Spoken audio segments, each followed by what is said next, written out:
Fala, galera do sexto ano. Vamos dar aqui continuidade aí aos nossos estudos. Agora nós vamos falar um pouco sobre a dinâmica da hidrosfera. Nós viemos estudando aí, né, os sistemas terrestres. Falamos dos sistemas terrestres que compõem o nosso planeta, a litosfera, a atmosfera, a biosfera e entre esses sistemas terrestres a hidrosfera, né? A gente já passou aí algumas aulas falando da litosfera e agora vamos entender um pouquinho a dinâmica da hidrosfera no nosso planeta, tá? Então nós vamos falar aí da composição dessa hidrosfera, como que essa camada, né, esse sistema referente às águas foi composto, surgiu, se transformou, como que nós utilizamos esses sistemas no nosso no nosso dia a dia. E aí a primeira coisa é a gente parar para pensar. Deixa eu tirar aqui. Desculpa, saiu, vamos voltar rapidamente. Pronto. A primeira coisa é a gente pensar sobre a origem de toda essa água no nosso planeta, né? De onde vem toda essa água que hoje existe no nosso planeta? Bom, a explicação para a origem dela é uma explicação que está associada à origem do nosso universo. Assim que o universo surgiu, e a gente falou disso algumas aulas atrás, né? A partir do Big Bang, a grande explosão que deu origem aí ao universo e a tudo que a gente conhece, inclusive o nosso planeta, assim que essa explosão aconteceu, surgiram no universo recém-criado, né, várias moléculas, entre elas a molécula do hidrogênio e a molécula do oxigênio. E aí, por vários processos que foram acontecendo nessa formação e expansão do universo, essas moléculas se ligaram formando o que a gente chama de H2O, a nossa água, né? E o nosso planeta, o planeta Terra, ele é o planeta do nosso sistema solar, né? No nosso sistema solar, aonde nós vamos encontrar a água em 3 estados: o estado gasoso, o estado sólido e o estado líquido. Mas preste atenção nessa informação que apareceu para vocês. Inicialmente, a água no nosso planeta, ela só estava disponível na forma gasosa, na forma de vapor d'água. Nós falamos disso quando estudamos a formação geológica do nosso planeta. Nós vimos que no início havia muitos vulcões que, né, estavam em constante atividade, eram muito ativos e lançavam na atmosfera esse vapor d'água, tá? Então, no início, a água que nós encontrávamos no nosso planeta há bilhões de anos atrás era uma água que estava disponível na forma gasosa. Mas a gente encontra hoje no nosso planeta a água disponível em 3 estados: o estado gasoso, o sólido e o líquido. Isso porque o nosso planeta está a uma distância do Sol, dentro do nosso sistema solar, que é perfeita para a gente encontrar esses 3 estados da água. Se a gente estivesse mais próximo do Sol um pouco, nós não encontraríamos a água no estado sólido, por exemplo, né? Porque o calor faria com que essa água derretesse. E dependendo da proximidade, nós nem encontraríamos essa água em estado líquido, porque o calor faria com que ela evaporasse, estando só no estado gasoso. Se nós estivéssemos mais distante do Sol, nós não encontraríamos essa água no estado gasoso, por exemplo. Nós só encontraríamos no estado sólido e muito provavelmente também não encontraríamos no estado líquido porque ela teria congelado. Então, a posição da Terra em relação ao Sol, ela é perfeita para que a gente tenha água disponível no nosso planeta nesses 3 estados. Lembrando que logo no início da formação do nosso planeta, essa água só estava no estado gasoso. E como que ela se transforma, então, nessa água que a gente encontra nos oceanos, nos rios, nos mares? Vamos relembrar dessa nossa aula de formação geológica? O que acontece logo nos primeiros bilhões de anos da Terra? Uma grande chuva que vai dar origem aos nossos oceanos, né? Então, é daí que surgem os oceanos, os mares, os rios, os lagos. Lógico que no início, essa quantidade de água era uma quantidade pequena. A gente também falou que esses oceanos tinham uma profundidade aí de 20, 30 centímetros. Com o passar dos bilhões de anos, a quantidade de água, né, que se originava desse vapor de água, que precipitava na forma de chuva, vai aumentando a quantidade de água disponível nesses oceanos. Desculpa, gente. E aí, a gente hoje tem um planeta que é majoritariamente composto por água. A maior parte do nosso planeta é composto por água. Mas olha só que interessante. Eu trouxe a imagem para a gente pensar que apesar da maior parte do nosso planeta ser coberta por água, a maior parte desta água é água salgada, água dos oceanos, dos mares, que não é uma água disponível para o nosso consumo, né? Não é uma água doce. Aí algumas pessoas podem pensar, porque vocês são muito inteligentes, claro. Professora, existem alguns lugares que que transformam a água salgada numa água potável, numa água que pode beber. Por que a gente não pode fazer isso? Nós podemos fazer isso. Esse processo se chama processo de dessalinização da água. Ela vai retirar, né? Esse processo vai retirar o sal da água e transformá-la assim numa água possível de consumo. Porém, é um processo que necessita de muita tecnologia e é muito caro. Não é viável, não é fácil fazer isso para o planeta inteiro. Por isso que a maior parte da água disponível no nosso planeta, olha aí a primeira gotinha, a gotinha maior.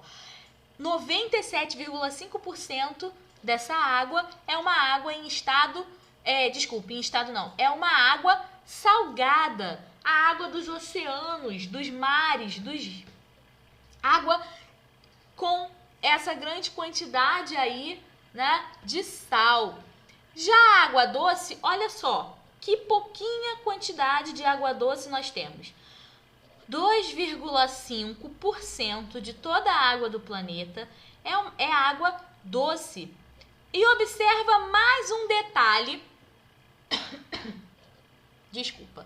Mais um detalhe que é importantíssimo para a gente entender a disponibilidade desse recurso da água. A maior parte é salgada.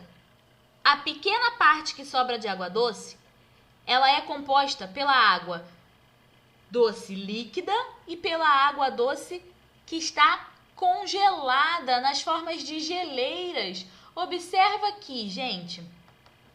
Olha só. 68,9% de toda a água doce do planeta, que já é bem pouca, está na forma de gelo. 31,10% é água doce na forma líquida. Então, olha só, de toda a água do planeta, a maior parte é salgada. A pequena parte que sobra de água doce, 2,5% de toda a água do planeta, tem a maior parte dela congelada, né, nas calotas polares. E apenas 31% é água doce, líquida, né, disponível aí para o nosso consumo. Mas olha que dado mais curioso ainda. De toda essa água doce, líquida, que já é bem pouquinha, a maior parte pertence às águas subterrâneas. São águas que estão nos lençóis freáticos, nos aquíferos. Elas não são águas de tão fácil acesso, né? Elas não estão na superfície do nosso planeta. Elas são águas subterrâneas, estão nos subsolos. No nosso planeta, disponível de toda a água doce do nosso planeta, no estado líquido, só 4% faz parte das águas superficiais. Ou seja, são água dos rios, dos lagos, água doce em estado líquido, disponível para o nosso consumo. É apenas uma pequena partezinha de toda essa água disponível no nosso planeta.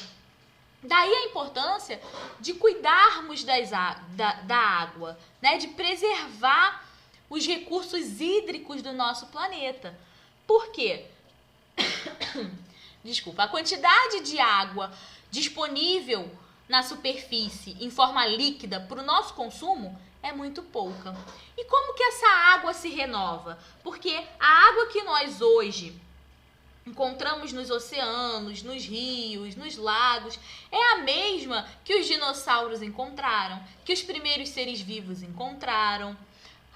Como que essa água se renova e se mantém aí disponível no nosso planeta nessa grande quantidade? Através de um processo chamado ciclo da água ou ciclo hidrológico, ok? O ciclo da água, gente, é que vai ser responsável pela renovação desse recurso hídrico.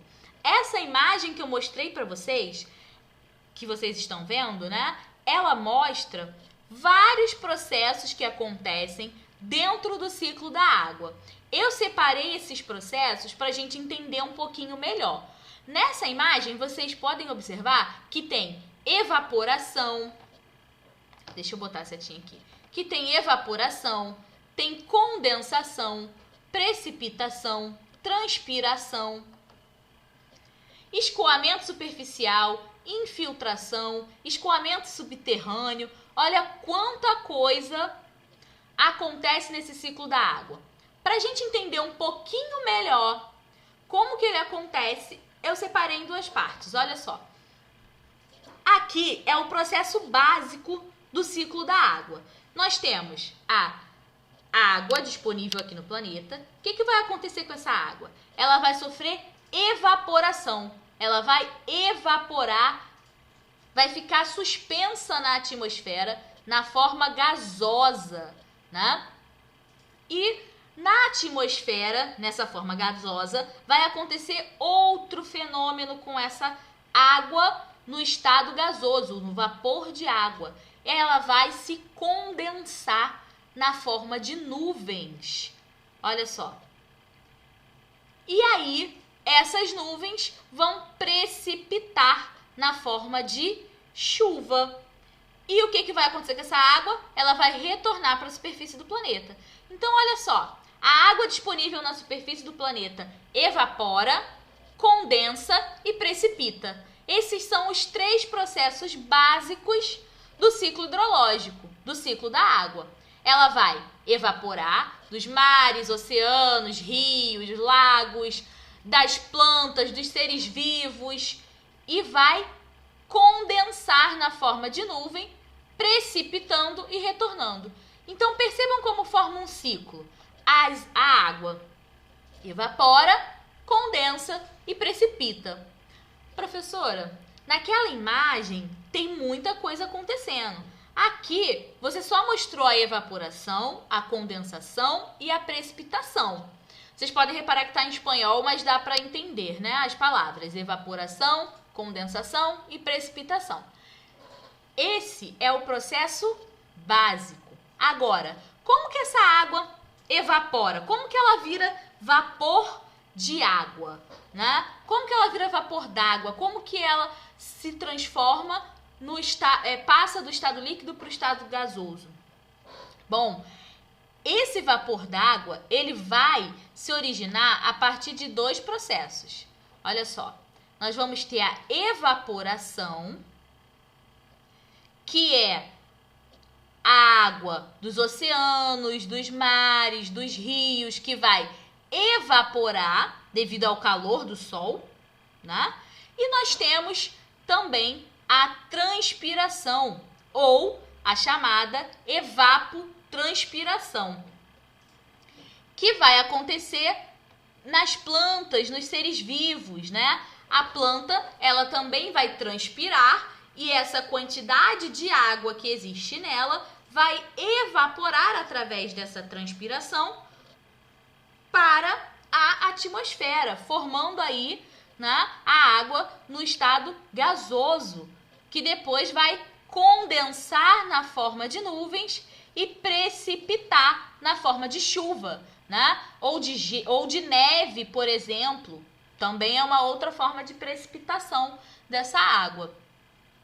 E aí, olha só, a água evapora através da evaporação ou da transpiração, né, das plantas, dos seres vivos.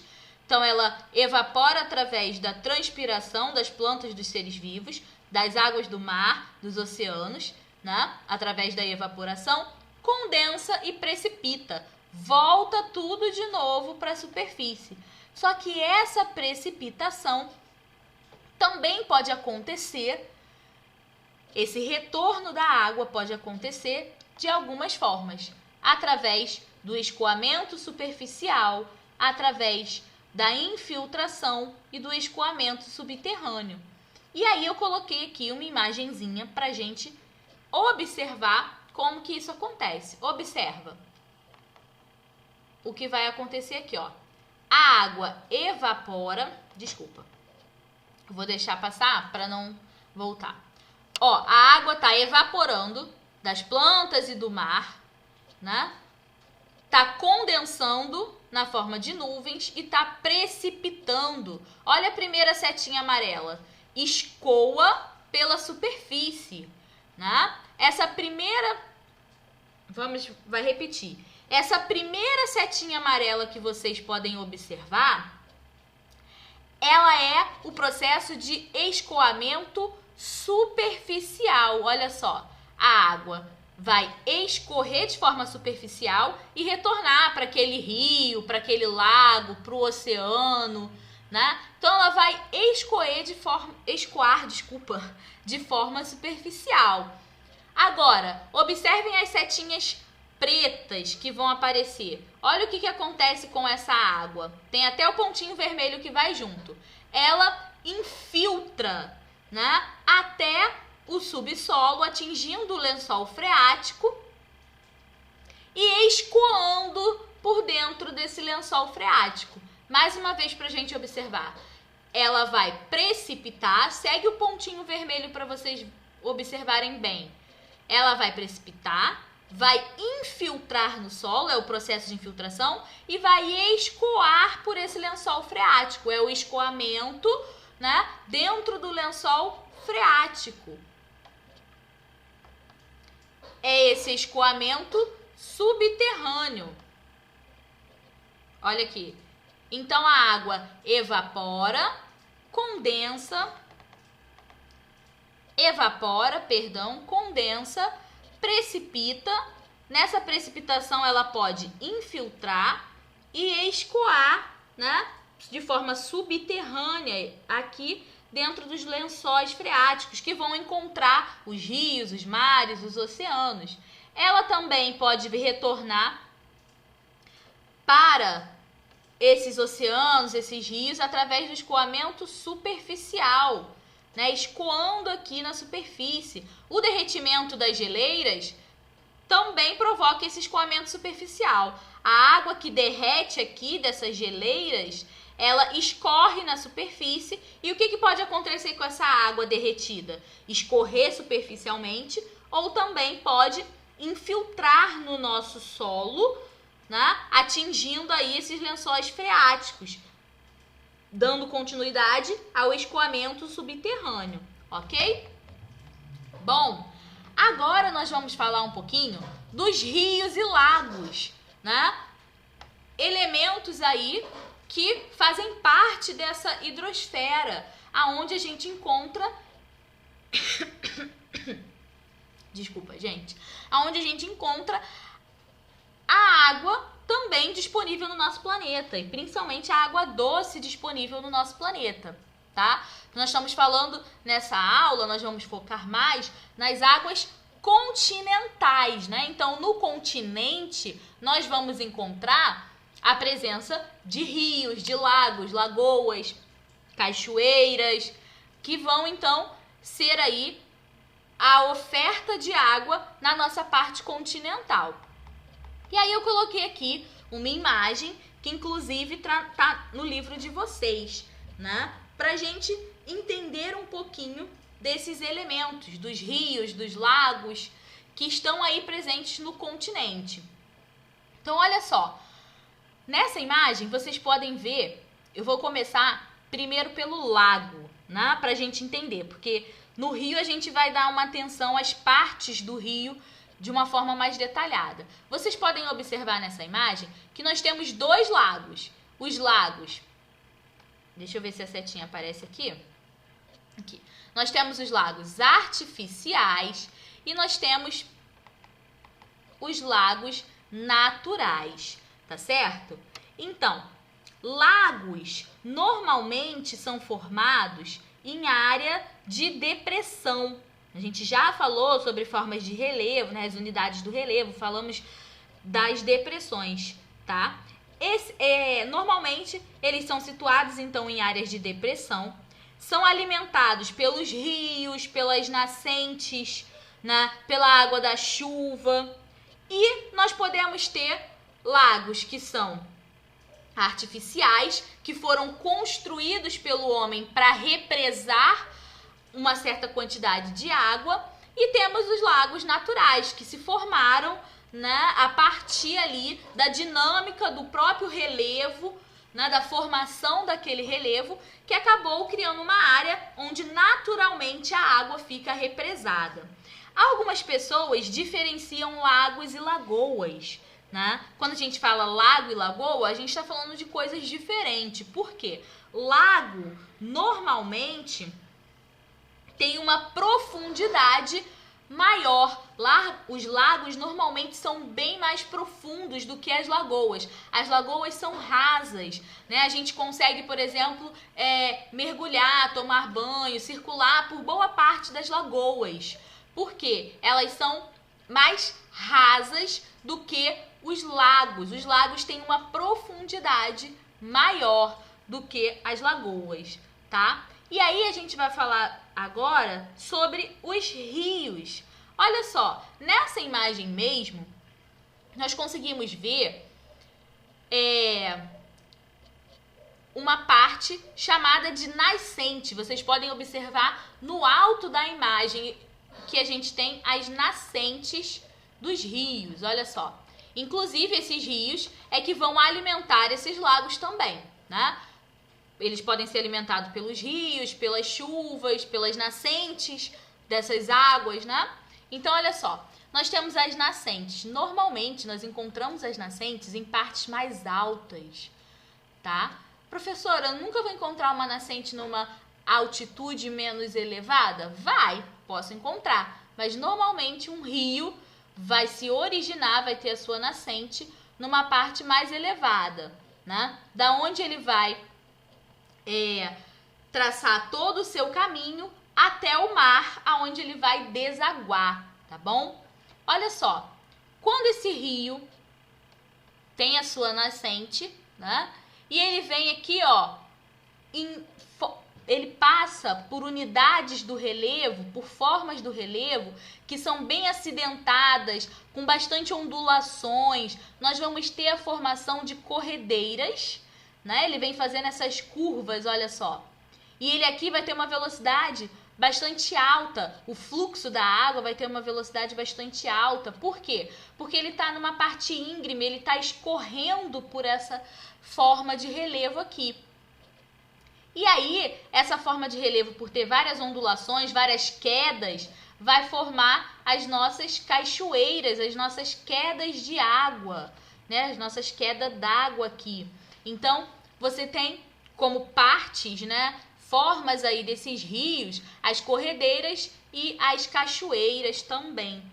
Nessa outra imagem, eu coloquei para destacar para vocês as principais partes do nosso rio. Então, você tem a nascente, normalmente nas áreas mais elevadas, né? Você vai ter o rio principal, que é esse que vem correndo desde a nascente até a foz, que é a área onde o rio termina, aonde ele deságua no oceano, deságua no mar, tá certo? A gente vai falar da foz já já.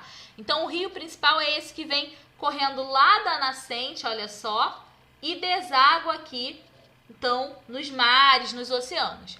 Nós teremos também os afluentes, que são aqueles rios menores que desaguam no rio principal.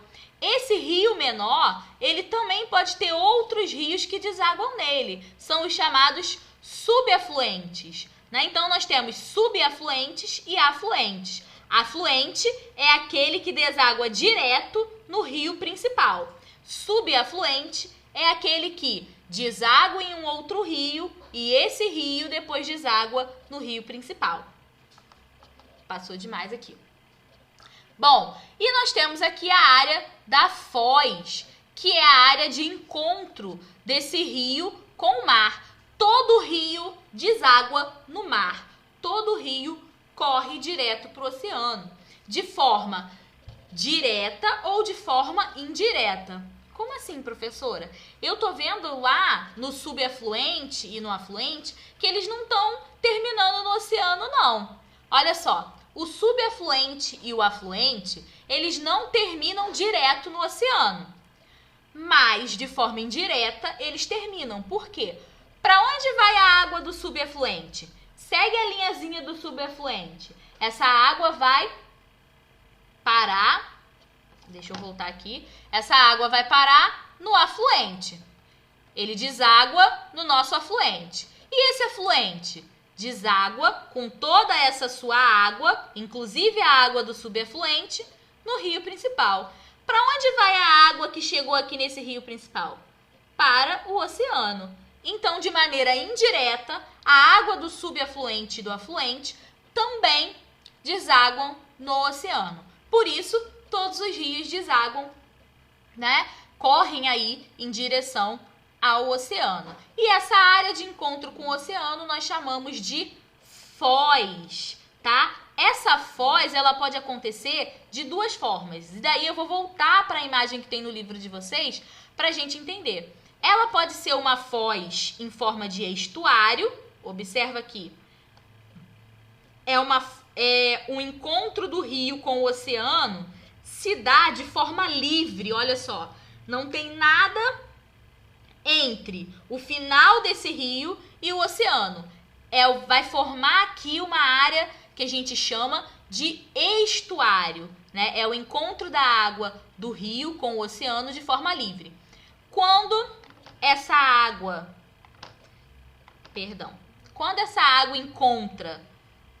essa água do rio encontra o oceano, mas ela tem algumas porções de terra, observa aqui, como se fossem uma barragem para essa água, nós chamamos essa foz de foz em delta, né? Então, o rio deságua no oceano, mas antes desse encontro direto da água do rio com a água do oceano, eu tenho algumas porções de terra, que nós vamos chamar aí de foz em delta. Então, nós temos dois tipos de foz, né? A foz em estuário, que é o encontro livre, e a foz em delta, que tem algumas porções aí de água porções de terra no encontro dessa água do rio com o oceano, ok? Vamos falar agora sobre os tipos de rios que nós temos, né? Nós temos rios aí que vão ser classificados de acordo com o regime de água, né? De acordo com a água que alimenta esse rio, que alimenta o fluxo desse rio. Então, nós podemos ter rios pluviais e podemos ter rios chamados de rios nivais, tá? Ou rios glaciais. Olha só, o que são os rios pluviais? São os rios que necessitam da chuva para manter a sua água. Então, as nascentes desses rios são alimentadas constantemente pela água da chuva. É o que a gente chama de rio pluvial, né? E os rios nivais ou rio nival é o rio que depende do derretimento dos gelos. das montanhas. Então, quando essa água, né, esse gelo, perdão, derrete, ele alimenta a nascente desses rios. E aí nós temos dois tipos: os rios pluviais, de novo, aqueles que precisam da água da chuva para manter suas nascentes, e os rios nivais, aqueles que mantêm as suas águas a partir do derretimento das geleiras. Temos também os rios que são mistos, que recebem água tanto das águas das nascentes, que são alimentadas pela água da chuva, como a água das nascentes, que são alimentadas pelo regime de derretimento das geleiras. São os rios mistos. O rio Amazonas, eu coloquei aqui para vocês, a imagem aí em vermelho, mostra um certo caminho do rio Amazonas. Ele é um rio misto. Por quê? Aqui, ó, o rio Amazonas, ele vai nascer, na verdade, fora do Brasil. Aqui só está mostrando o caminho desse rio, uma parte, né, do caminho desse rio, dentro do Brasil. Mas ele vem de fora do nosso país. E o que esses rios... E esses rios que vêm de fora e alimentam o rio Amazonas, eles são rios nivais. Eles são formados lá no alto da Cordilheira dos Andes, que derrete e alimenta a nascente desses rios. E aí, quando chega aqui no Brasil, ele se mistura, né, com outros rios, recebe água de outros rios de regime pluvial. Por isso que ele é um rio misto, né? Uma parte dele se alimenta de águas que derretem lá da Cordilheira dos Andes. Então, o nosso rio Amazonas é um rio misto. Nós temos também uma classificação de acordo com a frequência que esses rios têm. Se eles são rios que estão presentes durante todo o ano, que eles têm água, o volume de água deles, né, permanece durante todo o ano, nós chamamos de rios perenes. E aí tem uma imagem do rio Amazonas, que é um tipo de rio perene. Ele tem água o ano inteiro. Tem períodos em que ele tem, né, um regime de cheia, uma maior quantidade de fluxo de água, e tem momentos que ele tem uma quantidade menor, mas ele permanece alimentado por esse fluxo de água o ano inteiro. Quando esse fluxo de água não acaba, não é interrompido nesse rio, a gente chama de rio perene. Ele é constante.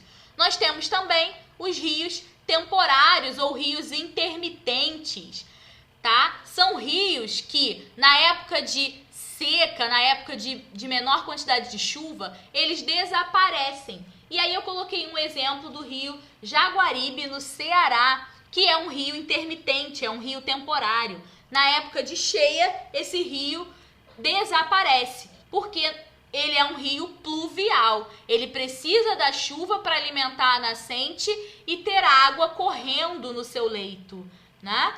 Coisa que não acontece numa região de seca. Então, quando você tem estiagem, você tem um período de seca muito grande, esses rios desaparecem. São os chamados rios temporários ou rios intermitentes. E agora nós vamos falar um pouquinho, né, da disponibilidade dessa água no mundo, no nosso planeta, né? Como que a gente encontra essa água distribuída no nosso planeta? A gente já viu que a maior parte da água é salgada, não é disponível para o nosso consumo, né? Vimos que da água doce, a maior parte está congelada.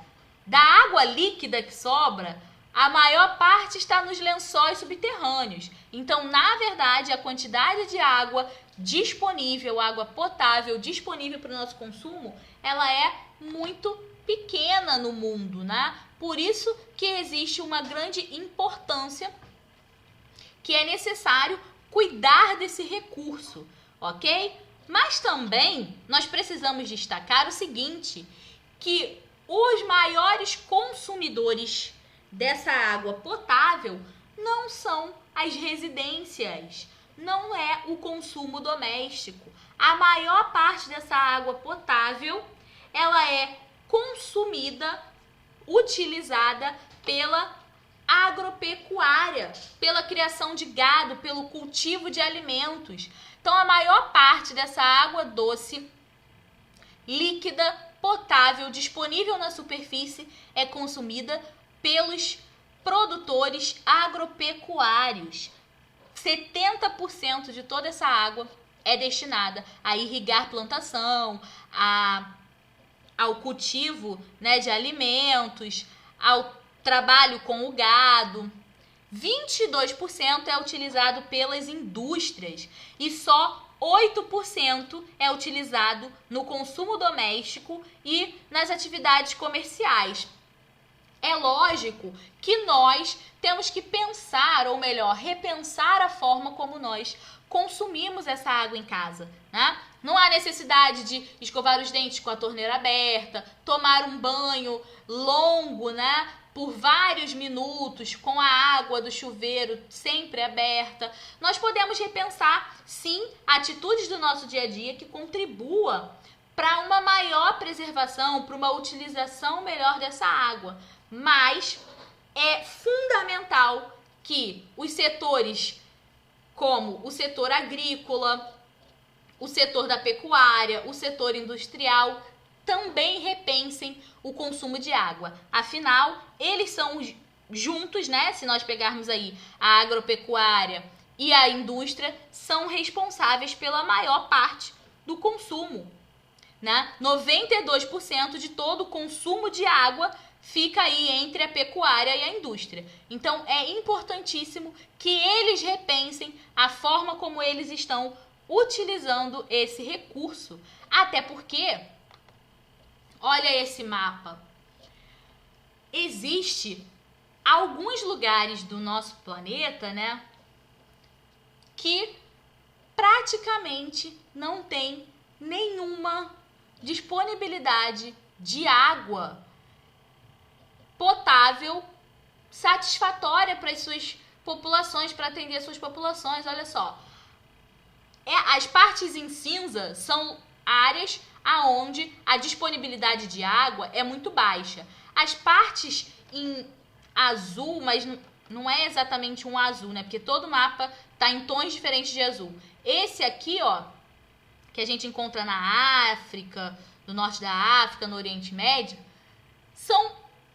a água disponível aqui está, olha só, catastroficamente baixa. A disponibilidade de água aqui é catastroficamente baixa. Eles praticamente não têm essa água potável disponível para o seu consumo. Eles têm que usar outras alternativas, né, para terem água disponível aí para o consumo, tá? Agora, essas áreas aqui, ó, com esse azul bem clarinho, são áreas com muita oferta de água, e nesse caso o Brasil é um país que tem aí uma disponibilidade de água doce muito grande. Isso inclusive alimenta o interesse de vários países do mundo, de vários outros países do mundo, tá? Em controlar aí a disponibilidade desses recursos hídricos que o Brasil oferece. Então, em termos de água, o Brasil tem uma posição muito estratégica no mundo, porque nós temos uma das maiores ofertas de água potável, doce, aí disponível no mundo, inclusive as águas subterrâneas. Nós também temos aí alguns aquíferos, né? 2 aquíferos que têm uma reserva de água que é suficiente para abastecer a população por anos. Então, em termos de recursos hídricos, o Brasil é um país extremamente privilegiado, tem uma posição extremamente estratégica. E aí eu trouxe outros dados aqui para a gente entender melhor isso. Olha só, distribuição da água doce superficial, então é aqueles 4% de água líquida doce disponível no mundo, tá? Percebam o seguinte, a maior parte dessa água doce disponível no mundo está na América. Ó, a maior parte dessa água doce superficial se encontra na América. E boa parte dela se encontra no Brasil. Só o Brasil é responsável aí por 12% dessa água doce superficial disponível na América. Aqui, ó, tem outro gráfico que mostra isso, né? Olha só, aqui mostra um pouquinho a mais, né? 13,7%. O Brasil é responsável aí, ou a gente pode observar, né, pela maior parte da quantidade de água doce superficial que existe aqui na América. Então, estrategicamente, nós somos um país com uma grande oferta hídrica. No entanto, essa água, apesar dessa água toda aí no mundo, ela não chega de forma igual para todas as pessoas, né? Olha esse número, 1,1 bilhão de pessoas que vivem sem acesso fácil à água, sem água tratada, sem água potável, né? Sem uma água considerada boa para o consumo, tá? Então, 1 bilhão de pessoas, mais de 1 bilhão de pessoas no mundo não têm acesso à água potável. Por isso a importância de nós preservarmos esse recurso, né, da indústria, da agropecuária, repensar a forma de utilização desse recurso. Repensar as formas de consumo, né? Porque se a gente consumir, essa água de maneira indiscriminada, se não houver uma forma, né, das indústrias, da agropecuária reavaliarem a utilização dessa água, apesar dela ser um recurso natural renovável, ela pode sim se esgotar, porque a água doce disponível no planeta, né, a água doce líquida, potável disponível no planeta, nós vimos ao longo da aula que é muito pouca.